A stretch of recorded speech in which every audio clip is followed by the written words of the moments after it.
What time is it? Does anyone really truly know? Of course they don't. Nobody knows anything. You and I don't even know each other. We're like strangers.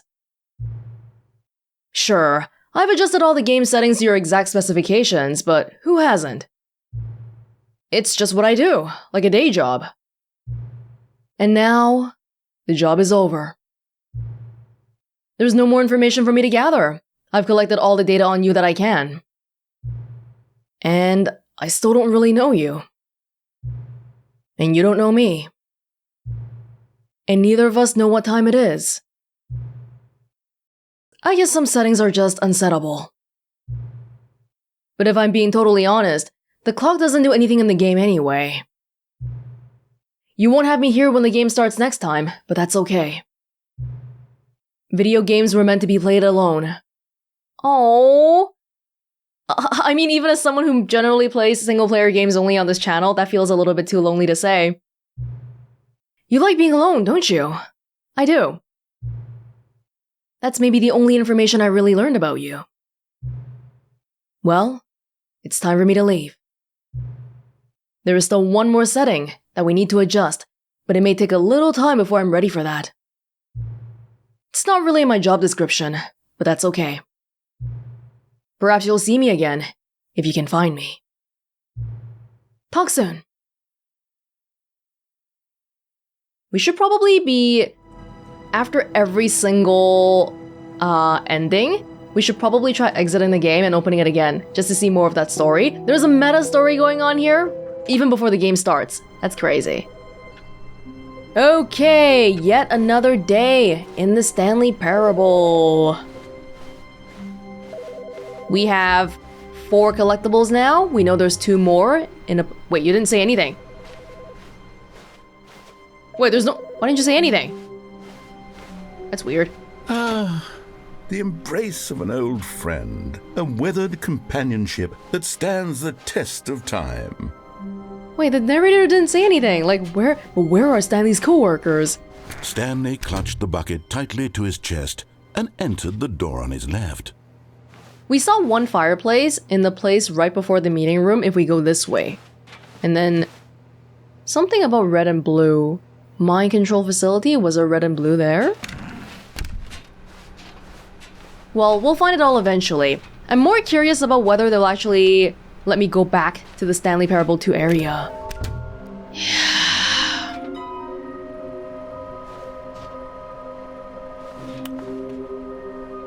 Both red and blue. Both red and blue? Coming to a staircase, Stanley and the bucket walked upstairs to the boss's office. Okay, so I'm pretty sure there was a... Hold on. So we found... Oh, maybe this is the red and blue one. No. But the red and blue one is the one that we didn't pick up yet. So the one in the toilet we picked up already. But last time... there was one behind the door that I saw and I didn't pick up, right? Stepping into his manager's office, Stanley was once again stunned to discover not an indication of any human life. Crushed by the weight of this but Stanley guessed the correct code by sheer luck. Was it that the bucket knew all along? Was the bucket guiding him? Yes, this is certainly the most logical explanation. Yes. There is a collectible right here.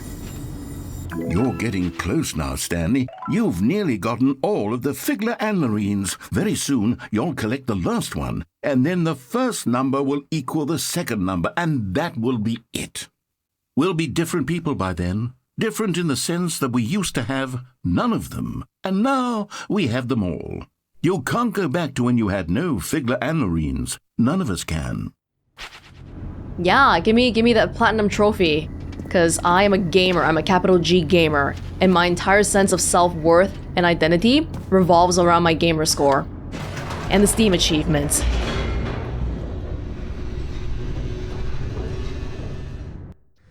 The elevator raced downward, plummeting towards an unknown fate. It would be all Stanley could do to keep himself together, if not for the bucket. soothing him, comforting him, reassuring that in this darkest moment of uncertainty, he would be all right. The bucket is here for you, Stanley. Everything will be fine. I might want to try that one again sometime too, but for now... Stanley and the bucket walked straight ahead through the large door that read, Mind Control Facility. No, Bucky, we tried it already. They don't let us out this way. But what about this side? What about the escape? Although this passageway had the word escape written on it, the truth was that at the end of this hall, Stanley and the bucket would both meet a violent death. Oh god. Well, it might be better than being trapped in here. Did you get dirtier, Bucky? You look hella dirty. Or maybe it's just the lighting. The door behind them was not shut. Stanley and the bucket still had every opportunity to turn around and get back on track. At this point, Stanley and the bucket were knowingly walking forward into a very painful death for each of them. I know what this is. This is jealousy and loneliness. The narrator doesn't want us to leave, because he can't leave. So he's making us scared. Trying to make us stay. But sorry, narrator. Bucky's the one I love, not you.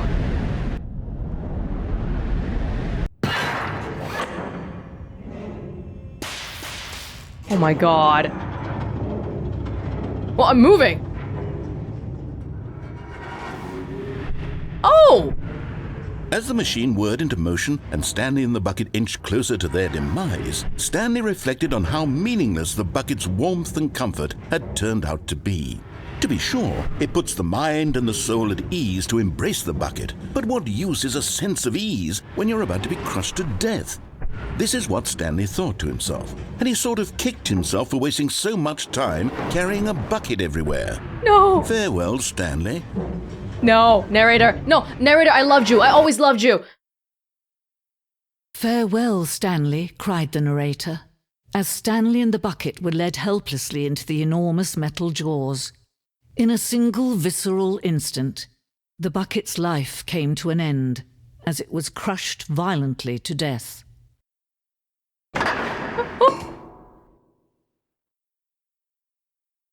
Who are you? Mariella? My wife from the apartment ending? It was a shame, the death of such a magnificent bucket. It's true that all buckets are radiant in their own way, but this one stood above the rest. It was a glorious bucket to behold. She saved me. But what did you do to the narrator? Wait, the bucket? The bucket's gone. The bucket welcomes you to the grand exhibit. You are standing at the precipice of knowledge. Much like a bucket itself, the human mind is frequently empty within, a cavernous void. But through use of the exhibit in front of you, the mind becomes full and enriched and substantiated. Knowledge of the bucket and its history is the only true knowledge we really have. Will you take what you learn here out with you into the world? Will you accept with an open mind what may be challenging about the information in this exhibit? Will you change the lives of yourself and your loved ones as a result of this exhibit? Or will you turn a blind eye and continue to live as you were, in ignorance and darkness? Okay, I'm ready. I'm ready for the hidden knowledge. Can you see how arrogant it was for Stanley to take a bucket like this and to claim it for his own? Can you see the hubris that blinded him? Can you see that the bucket is far more noble than Stanley will ever be in his short life? There's way more than 25 buckets here. 25 buckets. A photograph of 25 buckets, the greatest number of buckets ever captured on camera. Ever.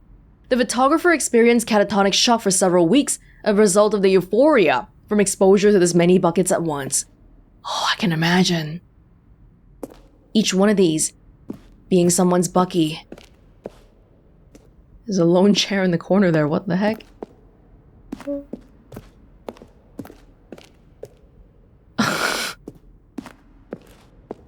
Oh my god, this is a grand hidden manuscript from Da Vinci. A bucket with two handles, This bucket is depicted as having 2 handles. Such a design has never been created in real life, having been deemed too dangerous and recklessly experimental. Every year, dozens are put to death just for attempting it. It is a daring new design. Some may even say it's more convenient if you have 1 handle on each side. Oh. Inferno Bucket. A replica of the Inferno Bucket, which in the medieval era was so powerfully alluring that it drove dozens of nations to war with one another for control of it. Billions died, and yet in spite of it all, the simple fact remains, no one can control a bucket. The first thing I thought of when I saw this was how, like back in the days, medieval Europe or something, and people would shit in a bucket and literally throw it out on the streets. Apparently they would just dump it out.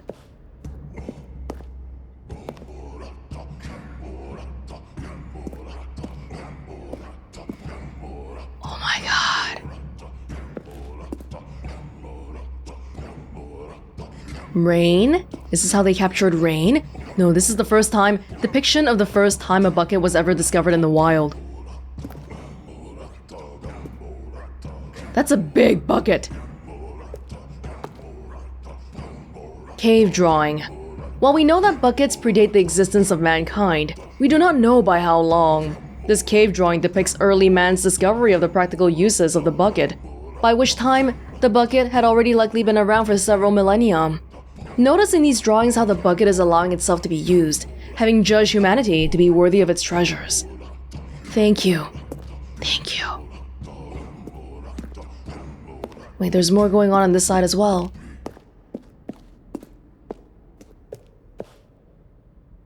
The stress bucket, an analogy. Worrying, negative forecasting, negative thinking, lack of reassurance. Vulnerability equals size and strength of the bucket. The bucket. Coping strategies, holes. Resting and relaxation, doing something you enjoy, resting and relaxation. Stress equals a level of water in the bucket. Yeah, that's a pretty sound analogy. Uh-huh. Presented without commentary. Yeah, we want an empty bucket. An empty bucket is the ideal state of a bucket.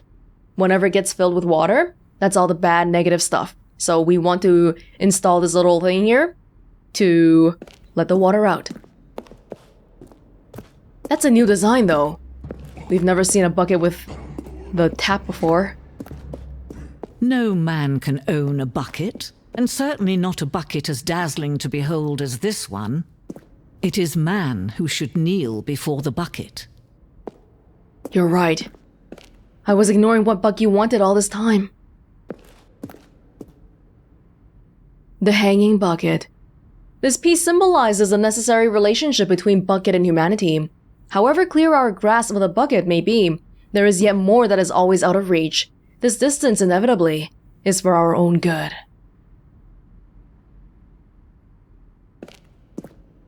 I can't jump. Oh! What? Oh.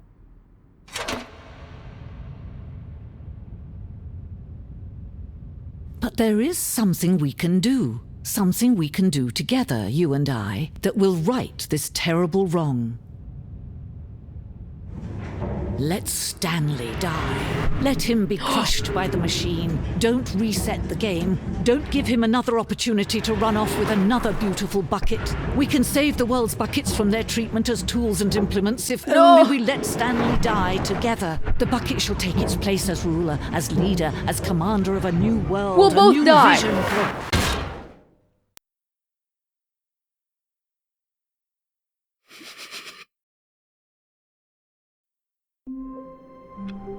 Oh my dear God. But you killed the bucket there too. You killed me and the bucket. That was a mutually assured destruction. A soft wind blew outside and perhaps rain started, and if it did, it stopped shortly after. Stanley hoped that he would one day see weather. Yeah, the lines are changing slowly. And so are the screens. Maybe not in a good way.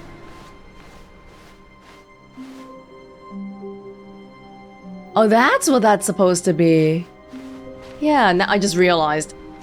The bucket made Stanley want to be a better man and a better co-worker. In time, perhaps, he would become both of those things. Awaiting input. Oh! I can't press it anymore? Do I have to do this every single time I come here? Oh, I didn't realize this was changing. I can't get back up on... Maybe next time then?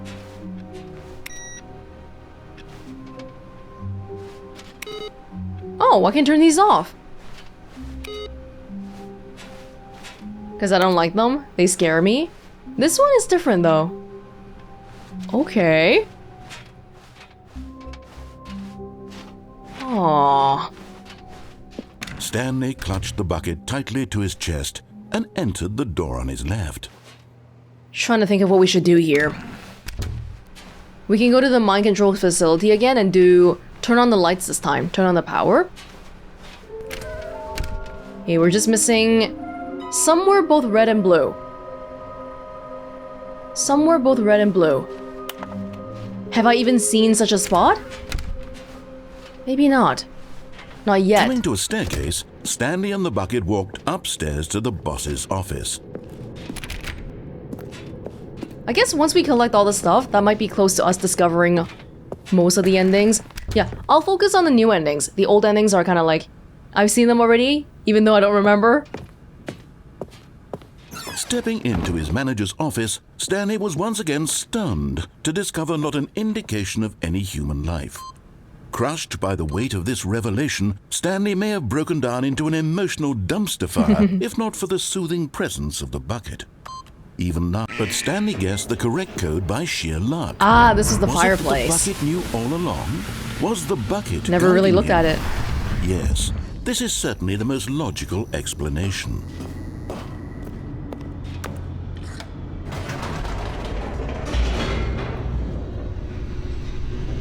The mind control. Hey, but in the previous ending just now, though, that lady who took over...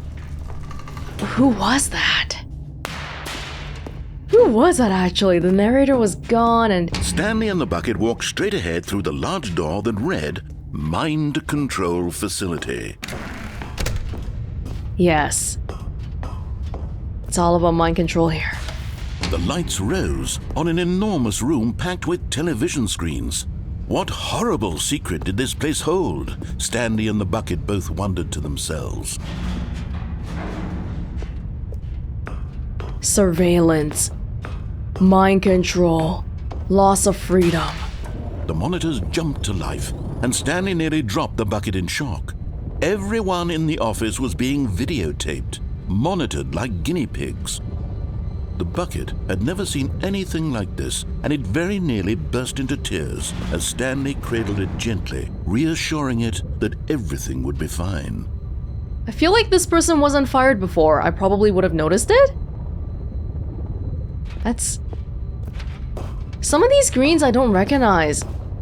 Like the one with a red sign. Was the bucket under the mind control facility's influence as well? That one. Had the bucket been told to do things it didn't wish to do? What kinds of things does a bucket want to do or not want to do in the first place? These questions raced furiously in Stanley's feeble mind. No! He screamed into the bucket. He couldn't accept it. His own life in someone else's control. Never! He Never. squeezed the bucket tighter. His one friend in the entire world.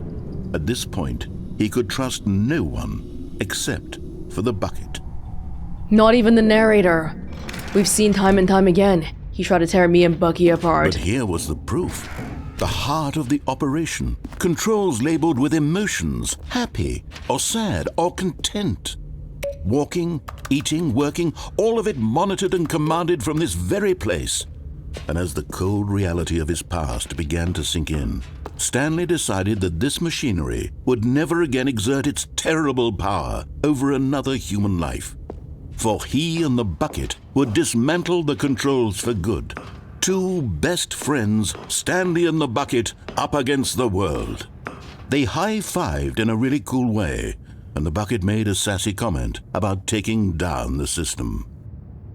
But what if we became the rulers of this new society, Bucky? We could be the ones to rule everything. But at the last second, the bucket jumped in and pressed the button to turn on the controls. Stanley gasped in horror. Had this been the bucket's plan all along? To take over the machine and claim the power for itself? How could the bucket have betrayed him like this? Stanley was prepared to throw the bucket away in disgust when suddenly an image appeared upon the enormous screen. Birds. Silly, silly birds. The control buttons became active again. Oh. Oh. Stanley flipped through one video of silly birds after another, and then it dawned on him. This wasn't a mind control facility at all.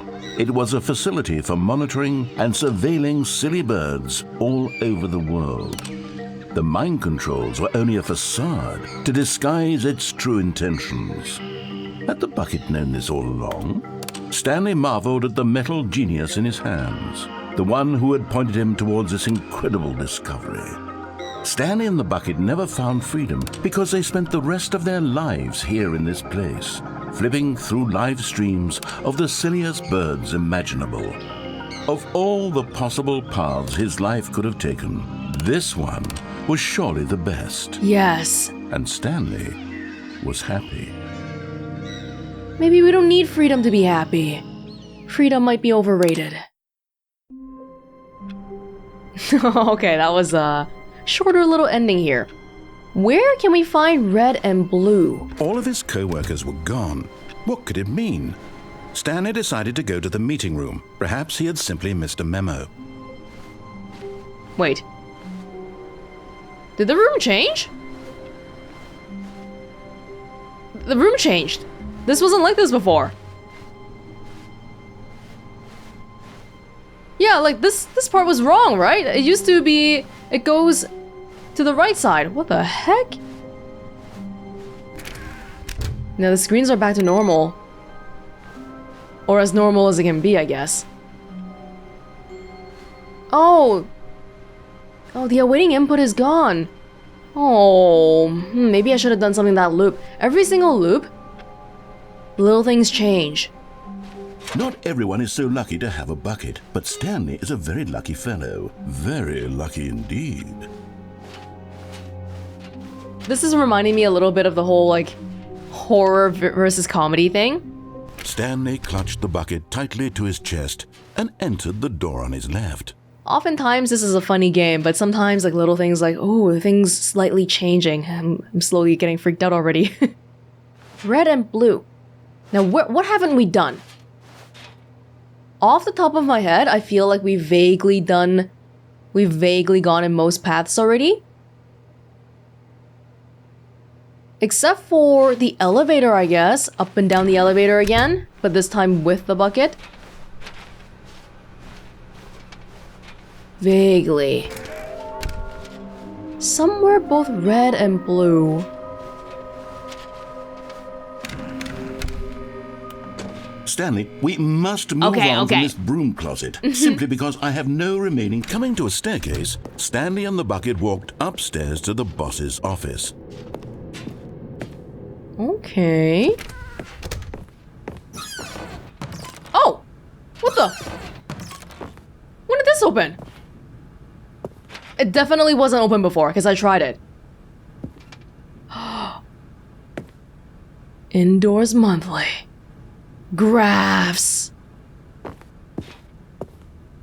Business strategy!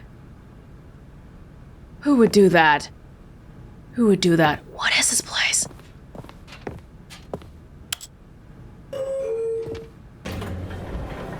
We can go down?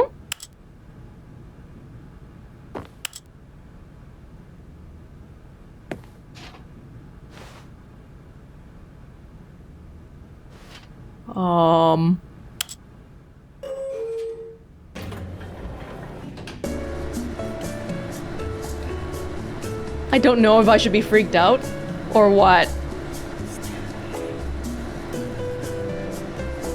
Did I just sing Stanley?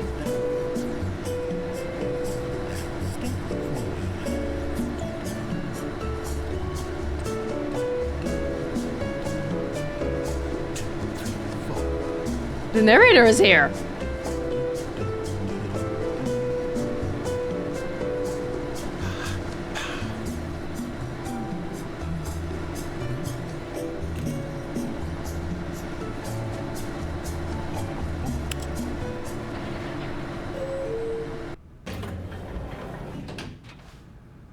What? What? Why did we just end up back? Let's try that again. Maybe we can only go down. We can't go up?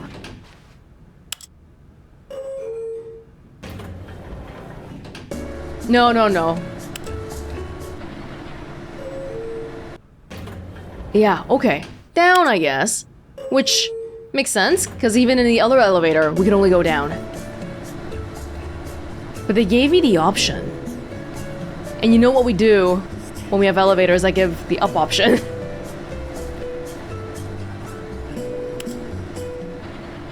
Or is this a joke? Oh my god. A joke to see how long can this fake elevator entertain you for, but it actually doesn't go anywhere. Is that it? Is that it? Because I think that's it. Fine, fine.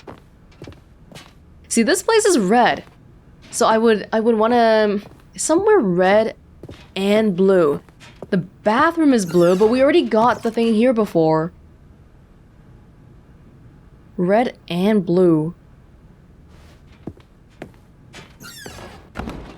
Well, we can make today a elevator kind of day. Stepping into his manager's office, Stanley was once again stunned to discover not an indication of any human life. Crushed but Stanley guessed the correct code by sheer luck. Was it that the bucket knew all along? Was the bucket guiding him? Yes, this is certainly the most logical explanation. Yes.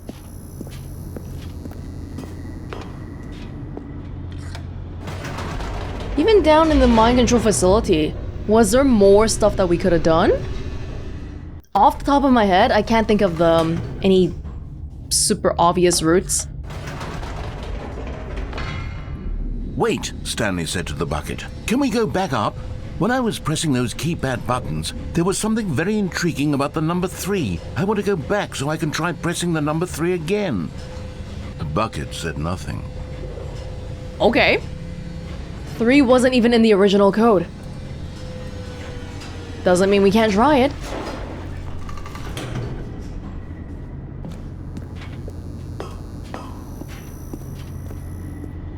Here we are, said Stanley. Now I'm going to try out that number 3 button. He took the bucket over to the keypad and began absolutely slamming on the number 3 over and over and over. Just because you told me to?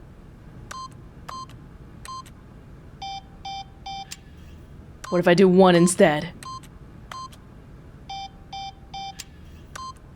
After taking some time to show the bucket around the boss's office, Stanley at last went to the keypad, where he began eagerly pressing the number 3 again and again. You think I'm just gonna do what you tell me to do? I like my freedom, narrator. You're not the boss of me. I'm not being compelled to play this just to get all the collectibles or anything like that. Do you think we would actually... Oh, I forgot to change my computer time so that we can get that 1 achievement for going outside. I'll have to try next time.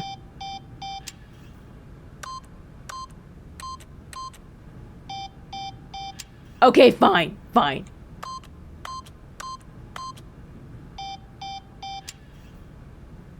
That's it. Wow, he said. The number 3 is such a special button. I'm having the time of my life. Stanley looked expectantly at the bucket, but the bucket remained silent. This was a shock to Stanley, who had always felt such a connection with the bucket. How was this not as exciting to the bucket as it was to him? Once Stanley had had enough of the number 3, he got back in the elevator. Well, just because you're best friends with somebody doesn't mean that you guys have to have all the same interests.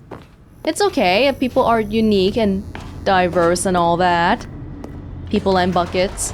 Perhaps the bucket had missed something. Perhaps it had not seen how much joy Stanley got from slamming the number 3 repeatedly.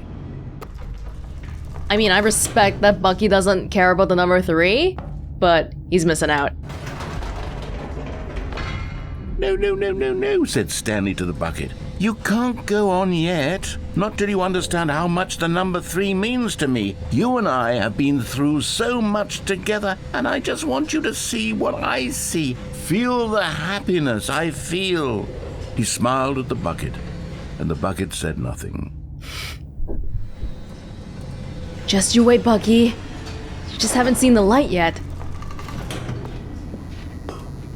Give it another chance. Here we go, said Stanley. This time I'll really show you. He ran to the number 3 and began to wail on it like a musician on a beloved instrument, weaving a concerto of truth and passion. He wielded the number 3 like a fine artist would wield a paintbrush. He told stories through the number 3, stories of his dreams and hopes and fears, and the whole time he looked to his bucket for a reaction of some kind, anything to let him know that the bucket appreciated what he was doing. The bucket conveyed absolutely nothing at all, only silence. Crushed by a wave of dejection, Stanley returned to the elevator. Well, Bucky is a bit of a stoic guy. It's not your fault, Stanley. Don't feel bad. Sometimes people can be happy, but they just choose not to show it because it's not in their nature, that's all. Stanley and the bucket were so close. They'd always been there for one another. Why suddenly could the bucket not connect with this passion of Stanley's? The question caused Stanley to ruminate the whole way down the elevator. He knew that there must be a way to get through to the bucket, to communicate fully with his dear friend. Surely there was a solution, mustn't there be? A rift begins to form between me and Bucky.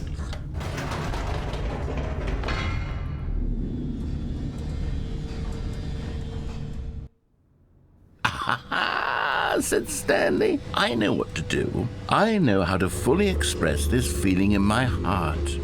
He decided right then and there that he would hold a press conference where he would speak to the public on all matters relating to pressing the number 3 over and over. He would elaborate fully on what the number 3 meant to him and why he felt so alive when pressing it. Then the bucket would be able to see his joy through the eyes of others. It would get to see the world react to this discovery of Stanley's. And it would be through the public eye that the bucket would finally understand Stanley's work. Oh, here we go, Stanley on stage yet again. I'm very tempted to press it to go back down again. For months, he advertised and marketed his press conference, building excitement around it, developing and rehearsing it, until it couldn't be refined a single measure further. When the big day arrived, Stanley was as prepared as he'd ever been for anything in his life. It's the same visuals, the same assets, but an entirely different ending just because the narrator is saying completely different things.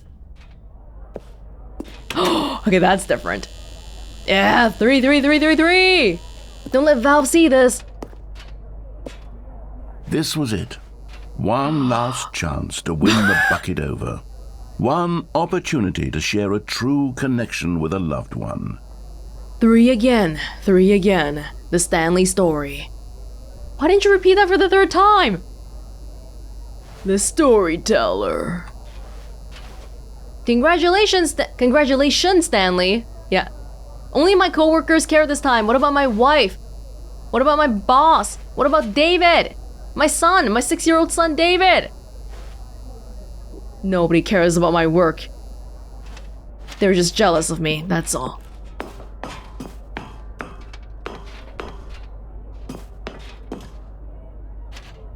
This time, can I get to the end? There was no one here. Nobody had come to the press conference to hear Stanley speak, to listen to him talk about what it really means to press the number 3 on a keypad over and over. He was unloved, uninteresting, he was a failure, and in that moment Stanley knew that the bucket would never again take him seriously. There would be no connection, no deeper understanding. The bucket merely sat there in his arms, indifferent. And so it began that slowly, over many years, The two of them grew more and more distant. They spoke less and less, neither wishing to state the obvious, that any sense of real respect between them had eroded since that day at the press conference. There would be no more games, no more long conversations about passion and pursuit, only a silence that consumed the space between friends. And Stanley, having for once in his life discovered the warmth and comfort of true companionship, was cast back into the unremarkable normalcy of loneliness. Sometimes people just grow apart, Stanley. It's sad, but the only constant in life is change. Doesn't mean it doesn't hurt.